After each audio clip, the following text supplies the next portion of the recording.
I'd also like to point out that whenever you're declaring your array, you can actually declare whichever data type it is. So let me show you a quick example of that. So we're going to create another macro. We're going to call it sub variable types.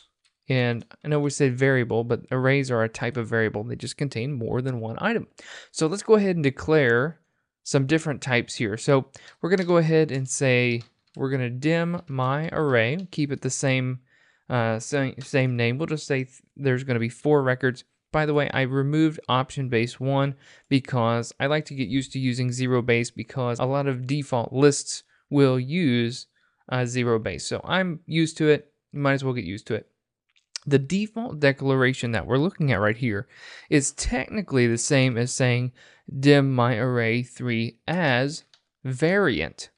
Now the variant type is cool because it can take on any shape or form, which is why it's the default. With this one-dimensional array, what we're saying is that each item in that row or invisible column or invisible row could technically be any kind of data type. So let's go ahead and roll through that really quick. And I'm going to go ahead and remove that because it's implied whenever it is omitted. So let's go ahead and say my array. And I'm going to copy and paste that in just a moment. Remember, we're 0 base, so the first one is number 0 technically. So let's make that equal to 1.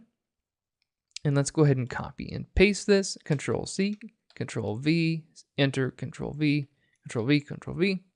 So let's make this one number 1. We're going to do number 2 and all the way up to number 3. So let's make this one equal to Daniel. Now that's a string of text as it's in quotes. The next one, let's just make it a 3.14. That's the first few digits of pi. And then let's do a cdate formula. Cdate is just a function that's going to convert anything you have here into a date. So it's technically a string, but we're converting it into a date using this cdate function. So let's go ahead and run through this really quick. We're declaring my array technically as a variant data type, so it can handle having anything. Let's expand it in our locals window so we can watch what happens as it happens. So the very first entry, number 0, is going to be equal to 1, which is variant/integer type. Okay. The next one, I just hit F8 and it became a variant/ it's a string data type. Oh, so we have multiple types here. I hit F8, I hit F8. Let's take a look at it. The 3.14 is actually a double because it has decimals. And this is considered a date because we converted the string into a date.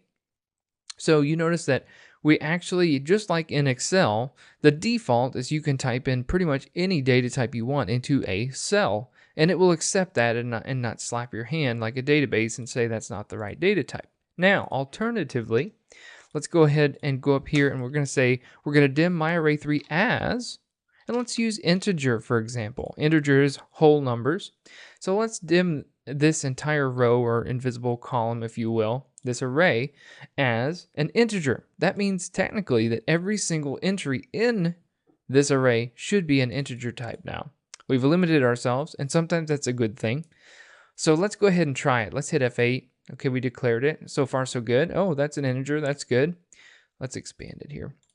Now, if I hit F8, it says type mismatch. So now we've declared it as an integer and we're trying to put a string into that. So I'm going to hit debug and I'm going to go ahead and hit my little reset or stop button there. So I wouldn't want that to be an integer if I wanted to put random data types in there. So that's a little bit about array variable types in your declaration. We'll see you in the next video.